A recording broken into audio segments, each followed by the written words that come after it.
इंसान जब चाहे ईश्वर की प्राप्ति करने की, उस समय ही उसकी प्राप्ति ईश्वर से हो जाती है। और बात करें अगर भगवत गीता की, तो कहा जाता है भगवत गीता में संसार की सभी समस्याओं का समाधान है। ये बातें अक्सर लोग कहते हैं, या हम बात करेंगे जिन्होंने किताबें पढ़ी हैं, या फिर साधु संतों की बात करें कि अगर समस्याओं का निवारण करना है तो भगवत गीता जरूर पढ़नी चाहिए। लेकिन भगवत गीता जो है उसकी कई श्लोकें जो हैं वो संस्कृत में है, और आम बोलचाल में संस्कृत का प्रयोग अब लगभग लगभग खत्म होते जा रहा है। इसलिए भगवत गीता लोगों के पल्ले नहीं पड़ता है। इस क्रम में आज हमारे साथ है राम बालक कश्यप जी है। राम बालक कश्यप जी, आपका स्वागत है। सबसे पहले तो नमस्कार। राम बालक कश्यप जी के बारे में बता दें, इन्होंने भगवत गीता का कुछ संस्करण अभी इनका आया हुआ है और कुछ संस्करण आएगा, यानी भगवत गीता इन्होंने लिखना शुरू कर दिया है, यानी और वो भी हिंदी में। बाकी नमस्कार, मेरा नाम आनंद है और आप देख रहे हैं मेरे साथ बीवीएन मीडिया। राम बालक जी, आपने किताब जो निकाली है, क्या नाम है उस किताबों का? ये उस किताब का नाम श्रीमद् भगवत कल्प वृक्ष श्रीमद् भगवत गीता है। एक बजे राम दर्शकों को किताब अपना दिखा दी। तो देख सकते हैं ये वो पुस्तक है ये, जिसको इन्होंने अपने लिखा है और आपके द्वारा ये लिखा है वो पुस्तक है। अच्छा, ये जो संस्करण है किस कौन सा किताबें आई हुई है? ये संकल्प पब्लिकेशन से आई हुई हैं और ये छत्तीसगढ़ की है, विश्व लेवल की प्रकाशन है। ये कल्प वृक्ष श्रीमद् भगवत गीता से दो नाम प्रतीत हो रहे हैं। ऐसा आभास हो रहा है कि कल्प वृक्ष दूसरा नाम है और श्रीमद् भगवत गीता दूसरा नाम है। दोनों बात सही है। मेरे मन में विचार आया कि श्रीमद् भगवत गीता जो है, जैसा कि आपने कहा कि ये सारी समस्याओं का समाधान है, तो ऐसा कल्प वृक्ष के ही पास होता है जो समुद्र मंथन से निकला था। उस वृक्ष के नीचे आप कोई कल्पना करते हैं तो साकार होता है। तो भगवान ने वो सारे सूत्र बताए हैं, वो सारे नियम बताए हैं, वो संयम बताए हैं, जिससे कि हम उसको अपने आचरण में उतार कर अपने जीवन को सुखी बना सकते हैं, परिवार के साथ सुखी रह सकते हैं, जीते जी। और अगर हम ऊपर की दुनिया पर विश्वास करते हैं, क्षमा कीजिएगा, ये चीज़ इसलिए कहनी पड़ रही है कि युग के प्रभाव के कारण कहीं कहीं ये बातें सुनने को मिलती है कि मरने के बाद किसने देखा है। तो ऐसी परिस्थिति में अगर हम इसके बाद की दुनिया में विश्वास करते हैं, तो भगवान का कहना है कि जब तक आप जिएंगे उनके बताए मार्ग पर चलकर और अपने जीवन के आनंद को आनंद से जीते हुए सुख को प्राप्त करेंगे, बंधु बांधव समेत सुखी रहेंगे, यश की प्राप्ति होगी, ज्ञान की प्राप्ति होगी और उसके बाद दिव्य लोकों की प्राप्ति होगी और एक दिन ईश्वर का साक्षात्कार भी मोक्ष के रूप में शरीर छोड़ने के बाद। बाकी भगवत गीता जो है कई जगहों से लिखी गई है, गीता प्रेस से भी छप के आती है। कई लोगों ने अपने अपने तरह से भगवत गीता लिखने का प्रयास किया है ताकि लोग जो उसको समझ सके। आपके जो भगवत गीता यानी कल्प वृक्ष में क्या और दूसरों में क्या अंतर? जी, इसमें नया ये है सर कि भगवत गीता जितने भी प्रकार की है, हमारे देश में चल रही हैं या विदेशों में चल रही हैं, अब तक जितने विद्वानों ने लिखा है, नो डाउट बहुत बड़े बड़े विद्वानों ने लिखा है। उनकी उक्तियाँ, उनके परिभाषाएँ बहुत सुंदर हैं और सुंदर भावनाओं से ओतप्रोत हैं, भगवान की भक्ति से परिपूर्ण हैं। उन गुरुओं की अपेक्षा उनके चरणों की धूल बराबर भी हम लोग नहीं हैं। लेकिन क्या है कि वो है संस्कृत में, और संस्कृत देववाणी है। ये हमारे लिए गर्व का विषय है भारतीय होने के कारण। ये हमारी संस्कृति देवताओं की भाषा है संस्कृत, लेकिन दुर्भाग्य से इसको कहने और समझने वालों की संख्या कम हो गई है।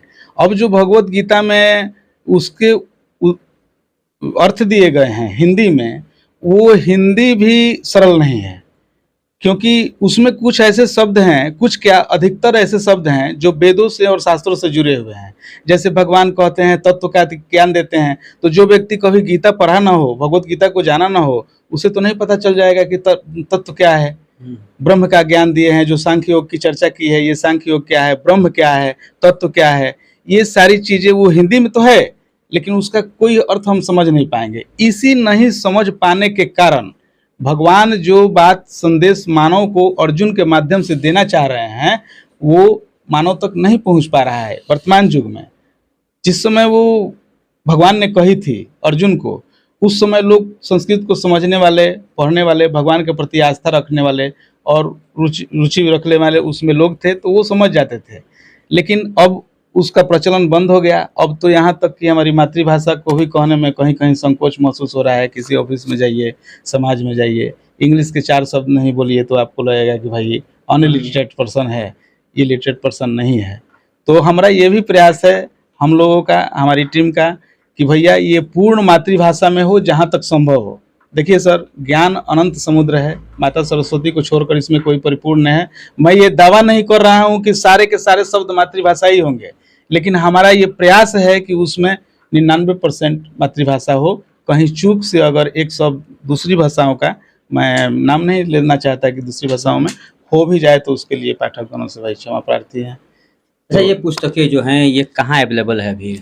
ये अवेलेबल आपको संकल्प पब्लिकेशन छत्तीसगढ़ से प्रकाशित हुई है। हमारे पब्लिकेशन के ब्रांच बहुत सारे पूरे देश में है, इंटरनेशनल में, दुनिया की 150 देशों में मार्केटिंग होती है। ये पुस्तक के पीछे इनके सारे लिंक दिए हुए हैं।